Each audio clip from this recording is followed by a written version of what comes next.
If any want to become my followers, let them deny themselves and take up their cross and follow me. Let's talk about crosses. For a long time, I didn't know what to think about this passage. I remember hearing it as a kid and wondering, did I even have a cross? Is this something I could even do? What did Jesus think my cross was anyway? And how was I supposed to pick it up and carry it? All I had were those images, right, of Good Friday. Where would we be going while I was carrying this big cross? As I reflected about this passage this week, the image of the cross that I need to pick up became an image of something that I've been avoiding. Indeed, it is heavy. I decidedly do not want to pick it up, much less slip it around with me. But pretending it's not there isn't helping me either. Besides, in time I came to see that I already am bearing the weight of this cross. I'm just not picking it up. Maybe you can relate. Jesus wants us to follow as he leads us on our journey to be closer with God and ultimately to oneness with God. That's the whole point. This is a journey we cannot complete without bringing our whole true selves to God. We need to strip away the denial, the fear, the shame, the feelings of unworthiness for who we have been and who we have failed to be, for what we have done and what we have left undone. We're so busy trying to preserve ourselves in our current state, we're not moving ourselves any closer to God. We're just stuck. A few sentences after that part of the gospel reads, "For what will it profit them to gain the whole world and forfeit their life?" What do we really have to gain by turning our back on who God created us to be? Our true nature is as a beloved child of God. What happens to us when we hold a grudge?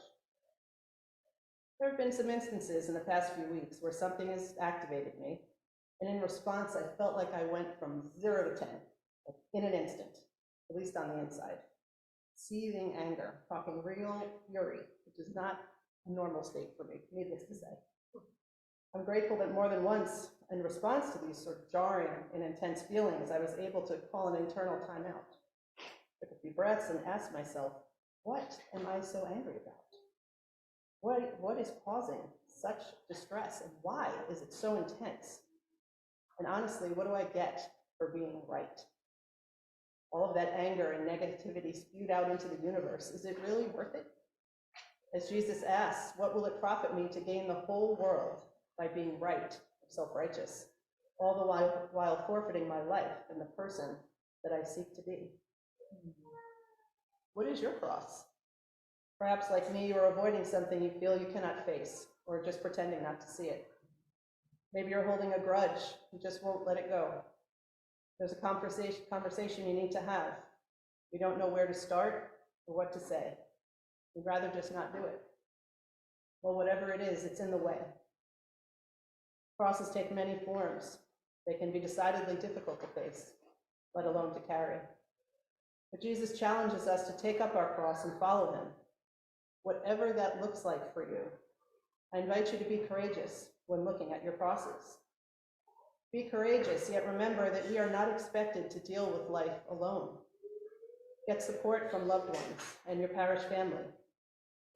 No one promised it wouldn't be challenging, but God does promise to walk with us each step of the way, crosses and all. All of this reminded me of a book I'm reading. I'm going to read you a little section of. It's called Coping Courageously, a heart-centered guide for navigating a loved one's illness without losing yourself. I know the author very, very well. She's a physician who specializes in integrative palliative medicine, and she has spent an inordinate amount of time with people who are dying or have serious illness or whose family members do. And there's a chapter on acceptance. I'd like to share a piece of it with you because it really resonates with me around this idea of taking up our cross to follow Jesus. She writes, acceptance of death is one kind of acceptance, but there are endless other hurdles, detours, and shoe pebbles that we will all confront in our time on earth. Developing a healthy relationship with acceptance is a skill that we all need, yet few of us have. Let's break it down. There is a massive misunderstanding about what acceptance is at its core. Acceptance is not the opposite of fighting. Acceptance is the opposite of pretending. Accepting what is in front of you gives you the power to choose how you want to show up for this part of life. Does not mean giving up. That's worth saying one more time. Acceptance is absolutely not giving up. It's the opposite, really. Acceptance is looking the beast right in the eye and saying loudly and clearly, I see you. Life will give you many opportunities to practice acceptance. Babies leave us for kindergarten and then college, and then they get their own apartment. Beloved pets die, and we lose jobs, spouses, friends, or the dream of having a biological child. Sometimes people lose a breast, or a leg, or a uterus, or a dream. Acceptance is a kind of spiritual practice. Clear-eyed vision is a more powerful position from which to face life struggles than pulling the covers over your head and mumbling, la la la. Don't shy away from acceptance because you are confusing it with giving up.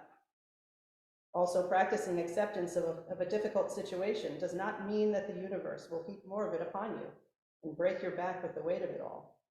I believe that the reverse is true.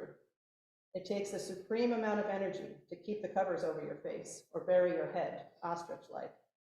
Also, it doesn't work. The thrumming of your fear will continue to get louder and louder. Facing that fear or unpleasantness head-on can be a huge relief. Acceptance usually begets lightness. Once you're looking your reality clearly in the face, you can loosen your tension just a bit, because it is often a bit less overwhelming than you imagined. It takes much more from you to keep it locked in the basement than it does to bring it to light. There's a subtlety here that is important. The goal is to accept the reality that is in front of you, the straight-up, ugly, warts and all reality. My daughter could die in a car accident. Your mom might die of cancer. Your beloved church may no longer be self-sufficient. But we aren't mind readers, and we can't see the future, so we don't know what will happen. Acceptance does not mean fortune-telling. It is the acceptance of what is true. But there is always room for the universe, or God, or chance, depending on your belief system, to take the story in a different direction. We are not predetermining the outcome by practicing acceptance. Instead, we are standing tall and gazing at our challenge with clear eyes and a brave heart. Lastly, I want to remind us, for us, the cross is not the end. It is a pass-through. Crosses lead to resurrections big and small, and God always gets the last word.